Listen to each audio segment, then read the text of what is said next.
Meus amigos, quando eu resolvi que ia falar um pouco pra vocês de Pokémon, a última coisa que eu pensei é que, pelo amor de Arceus, eu teria que fazer um vídeo contando basicamente uma história de terror. Mas, infelizmente, a lore cancelada e vazada do Typhlosion é um conto de horror. Então, jovens, se vocês estão aqui pela história macabra do Typhlosion, sejam bem-vindos. Mas eu vou reafirmar mais uma vez, além de uma história vazada, é uma história cancelada.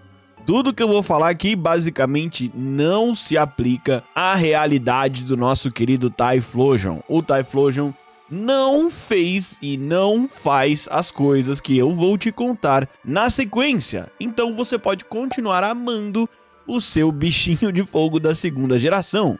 Tá liberado, o Typhlosion não é um FDP. Ele teria sido, mas a Pokémon Company se deu conta de que, meu Arceus, quem em sã consciência daria essa lore pra um bichinho fofo de um jogo que é infanto-juvenil? Eu vou ler pra vocês toda a história desse conto macabro, mas eu ainda vou te contar o que tudo isso tem a ver com lobisomens, vampiros, Mugina, Tanuki, Noperabo e outros yokai. Então, bora lá.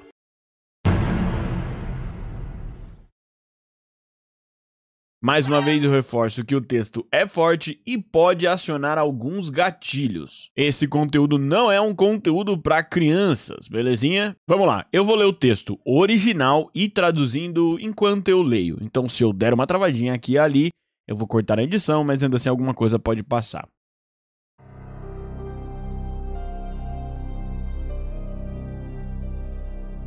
O título do texto aparentemente teria sido: há muito tempo, a fronteira entre o humano e o Pokémon não era clara.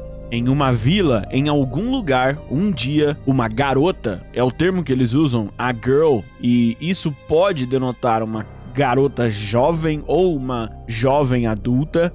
Lá fora, a leitura que o pessoal está fazendo é que seria uma garota, uma adolescente. Isso até agrava o entendimento do texto com o Typhlosion e a reputação dele. Mas uma garota dessa vila foi até as montanhas para conseguir lenha. Então ela encontrou sim lenha bem seca no fundo da floresta. E ela continuou indo então cada vez mais fundo buscando lenha. Antes que ela pudesse perceber, o sol tinha se posto e ela tinha perdido o caminho de volta para casa. Ao redor dela existiam pequenos sinais de fezes de Typhlosion, o que deixou a garota ansiosa. E então um homem apareceu do outro lado da floresta. O rosto dele não a lembrava ninguém da vila dela, mas ele era bem bonito. E o homem disse: "Você está perdida, certo? Eu sei o caminho para descer a montanha, mas com o seu passo chegaríamos lá tarde da noite. Eu te levo embora amanhã cedo. Então por que você não descansa comigo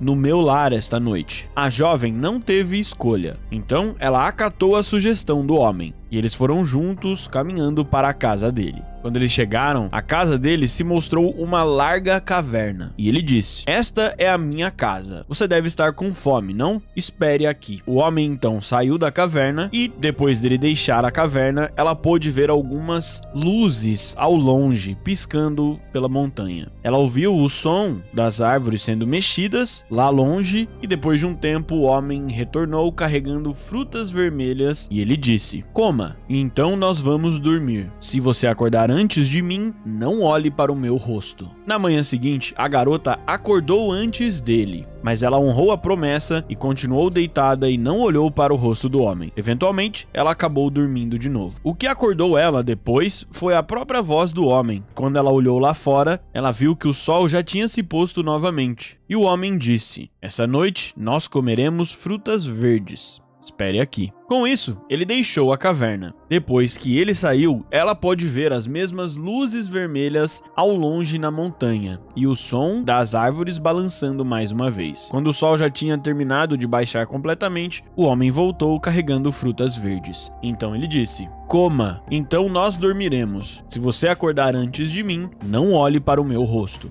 A garota mostrou algum descontentamento. Ela estava preocupada com demorar para voltar para casa e os parentes dela ficarem preocupados. O homem bocejou profundamente e deu um tapinha na cabeça dela. Naquele momento, ela esqueceu completamente da sua família e de sua casa. Então os dois comeram as frutas verdes e dormiram. Essa rotina se repetiu, com a garota acordando próximo do sol se pôr e o homem indo lá fora buscar frutas. Eles comiam e dormiam. Eventualmente, essa garota se deu conta de que aquele homem era um Typhlosion. Com o inverno se aproximando, o Typhlosion cavou ainda mais profundamente a caverna. E enquanto escavava, ele pediu para que a garota fosse lá fora buscar lenha e pediu para que ela quebrasse as árvores apenas no ponto mais alto possível das árvores mais altas. A garota tentou seguir essas instruções, mas ela tinha medo de subir nas árvores mais altas. Então, ela escalou as menores. E quando ela voltou para casa trazendo a lenha, o Typhlosion disse: "Não é assim que se faz. Se você não cortar das árvores mais altas,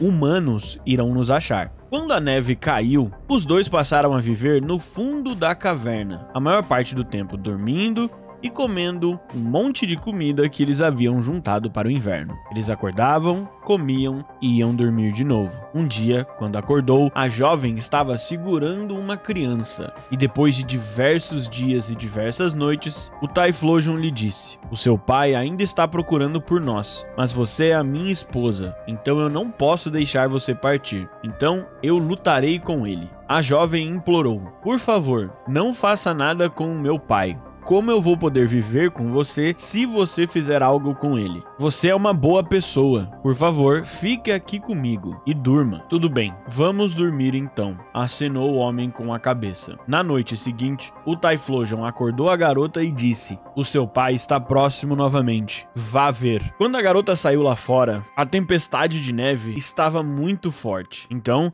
ela escalou uma pequena árvore e quebrou um galho. Quando ela retornou para a caverna, o Typhlosion estava cantando uma música que ela nunca tinha ouvido antes. "Você quebrou um galho, não foi? Então logo o seu pai virá atrás de nós. E eu vou fazer algo ruim para ele. E se eu me for, pegue os meus olhos, a minha língua." Aqui ele se refere a my voice, mas eu vou traduzir como minha língua, "e o meu coração. Faça uma fogueira no mesmo lugar onde eu me for, e então queime tudo. E enquanto tudo estiver queimando, cante essa música até que o fogo acabe." Então a garota disse: "Por favor, não faça nada com o meu pai. Se alguém tiver que ir, por favor, deixe que seja você." Então o Typhlosion disse: "Adeus, nós nunca nos veremos de novo." Com essas palavras, o Typhlosion saiu. Depois de muito barulho, a garota finalmente olhou lá fora e ela viu que o seu pai tinha acabado com o Typhlosion. Ela correu então até ele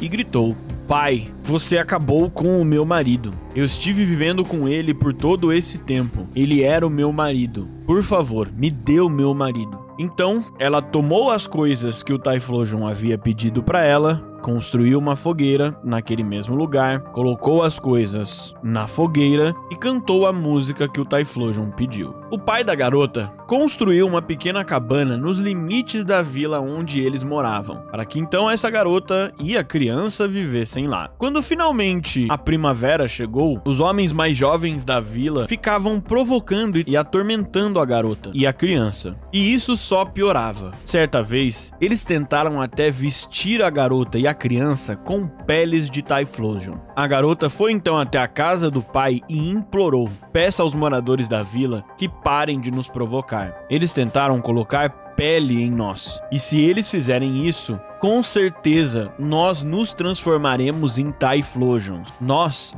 já somos metade Typhlosions." Apesar dos pedidos dos parentes da garota, as pessoas do vilarejo não deram ouvidos e continuaram as provocações. E eventualmente conseguiram colocar pele de Typhlosion sobre a garota e sobre a criança. E naquele momento, as duas uivaram e uivaram. Então elas sumiram nas profundezas da floresta e nunca mais foram vistas de novo. Só aí as pessoas puderam entender: os Typhlosion são meio humanos.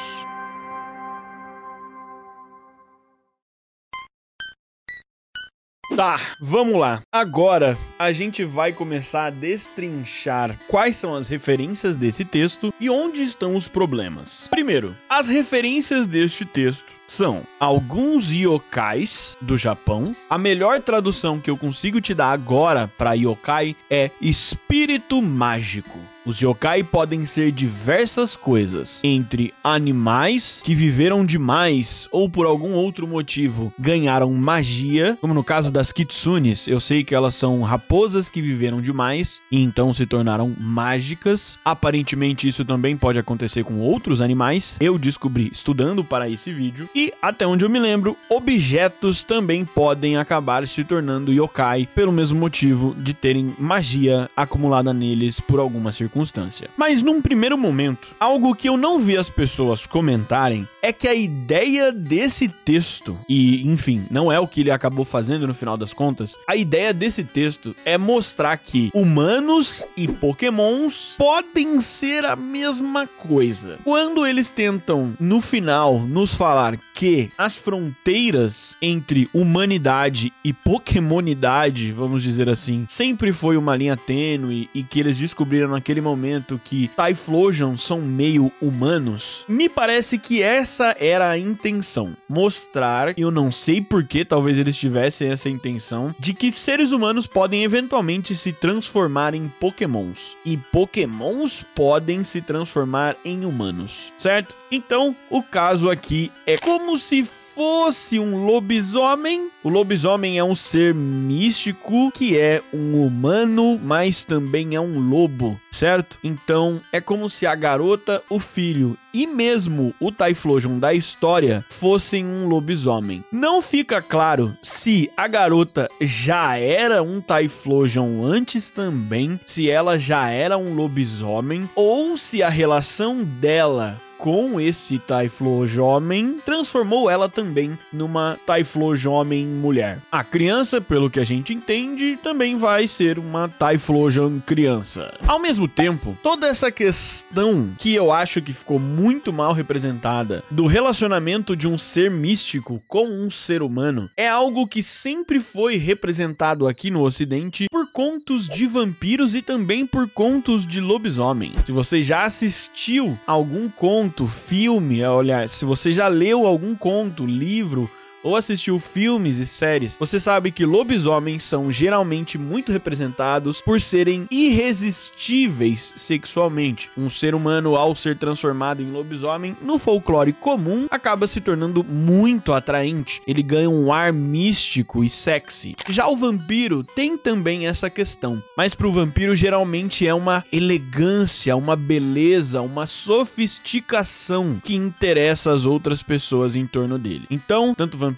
quanto lobisomem tem essa questão. Porém, se eles quiseram trazer isso para o Typhlosion, vamos dizer assim, falhou. E aqui começa a ficar muito perigoso, porque no final das contas não é uma relação de conquista. E se a gente quiser problematizar e discutir como se dá a sedução de pessoas pelos vampiros e pelos lobisomens, seja por uma magia bela e elegante do vampiro ou uma questão de feromônio por parte do lobisomem, a gente pode problematizar isso. Mas no caso do Typhlosion, não fica entendido de onde vem esse feitiço que faz a garota se afeiçoar por ele. É doido, mas ele talvez tenha causado uma aura de sono que deixou a garota num torpor, né, um estado de menor consciência, até que ela basicamente tenha entrado numa síndrome de Estocolmo que depois gerou uma relação sentimental. E aí é uma outra problemática, a relação sentimental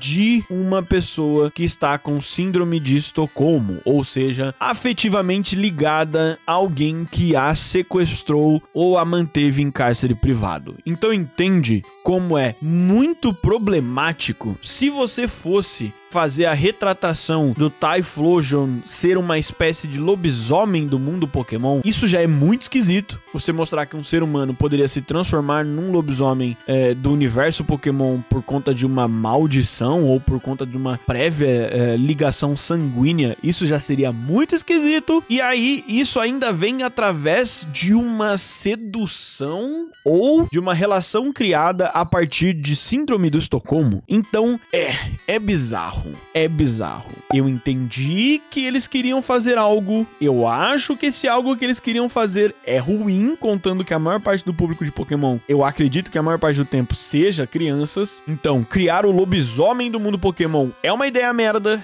E aí, fazer este texto que deixa as coisas muito estranhas é uma execução merda, certo? A gente não tem uma definição de idade dessa moça, dessa jovem ou dessa garota, e a percepção então que dá é de que é uma garota muito jovem. E aí isso implica na terceira complicação desse texto. Uma garota jovem demais, sendo sequestrada por um Pokémon lobisomem, e aí, eventualmente, eles têm um filho. E aí, meu amigo, se tinha algum limite nessa história, ele foi completamente explodido.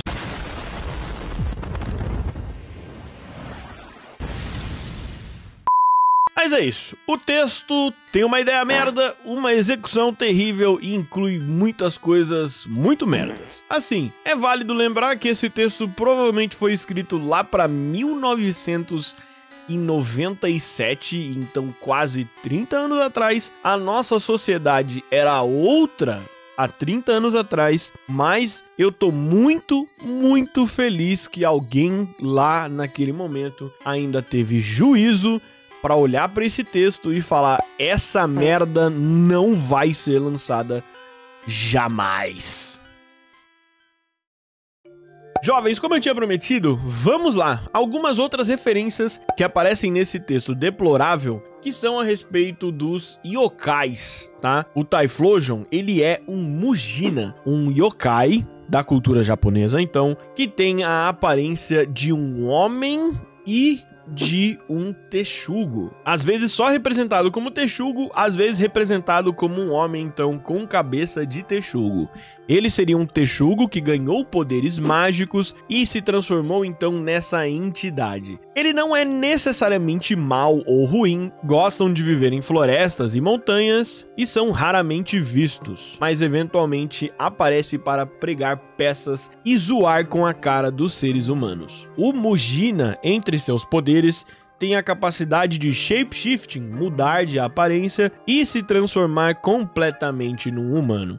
Outra informação sobre os Mujina é que eles possuem Tanuki-Bi, fogo de Tanuki, que é uma emanação pequenininha de fogo, com uma bolinha de fogo que aparece nas florestas ou nos arrozais ou pelos caminhos e ruas, indicando que tem um yokai próximo. Então, voltando pro texto, veja que o Typhlosion gosta de viver em floresta, escondido dos humanos, e quando ele se move ao longe, a garota vê as pequenas chamas ao longe. Então aquilo que ela estava vendo não era a crina ali do Typhlosion, mas sim as emanações de fogo aparecendo ao longo do caminho. E a coisa mais assustadora que eu encontrei é que tanto os Tanukis quanto os Mujina podem fazer é se transformar num Noperabo. O Noperabo é um homem ou uma mulher sem rosto, que pode aparecer para amedrontar uma pessoa. E ele vai fazer com que essa pessoa corra no susto,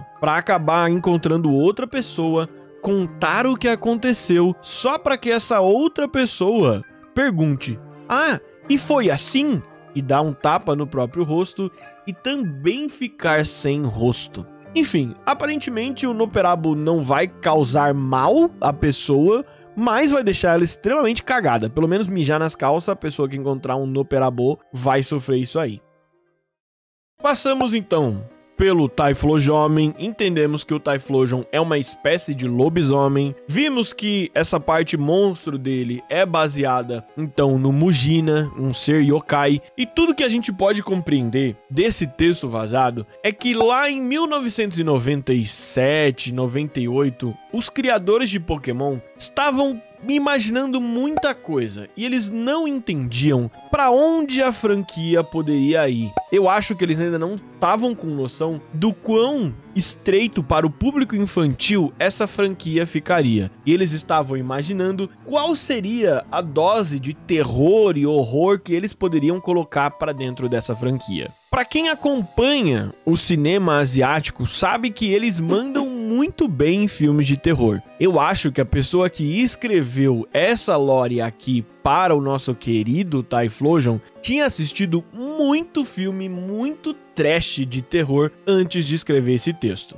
E aí eu tenho uma conclusão aqui na minha cabeça que é a seguinte: sabe o Typhlosion de Hisui? Ele é o original. Ele é o Typhlosion pré-histórico. Mas eu não duvido de que em algum momento o design desse Typhlosion, para essa história, tenha sido o do Hisuian Typhlosion. O fogo fato em torno dele, que faz essa referência aos Tanuki-bi, o fogo aparecendo ao longo da floresta, como a gente viu aqui a menina vendo no conto. E por último, o Ghost Type. Ser do tipo fantasma casa muito bem com essa história. Doido, né? Doido. Quem tá mais sofrendo é ali o Typhlosion comum, mas no fim das contas, eu acho que essa é a lore abandonada do Hisuian Typhlosion. E eu não duvido de que primeiro tenha sido desenhado um protótipo de Hisuian Typhlosion, e aí eles resolveram descartar essa lore, descartar o tipo fantasma e descartar aquela aparência e criar uma versão mais fofa e bonitinha do Typhlosion, chegando ao resultado do Typhlosion lançado em 1999 na segunda geração de Pokémon. Galera, eu quero relembrar vocês de que essa lore foi abandonada, de que isso não é um material oficial, de que isso foi um material vazado, mas eu espero fortemente que eles tenham largado completamente essa ideia muito ruim de seres humanos se relacionarem com Pokémons e de seres humanos se transformarem em Pokémons. Pelo amor de Arceus, gente, não escreve nada perto do que vocês tinham pensado em escrever ali, tá bom? Mas é isso, essa é a história descartada e vazada do Typhlosion. E como tudo que tem saído no Terraleak, ainda pode ser mentira e fanfic. Quem gostou do vídeo, se inscreve no canal e eu vou te dar uma missão. Comenta aqui qual o próximo vídeo que você quer ver aqui no canal na semana que vem. Tenho duas opções para vocês: as inspirações e história do Dragapult ou artes marciais que já foram representadas em Pokémon. Comenta aqui embaixo qual dos dois vídeos você quer ver primeiro. Depois sai o outro. Valeu! E o bruto desse vídeo já tem 48 minutos. Arceus, me ajude a editar isso aqui. Valeu, galera. Muito obrigado.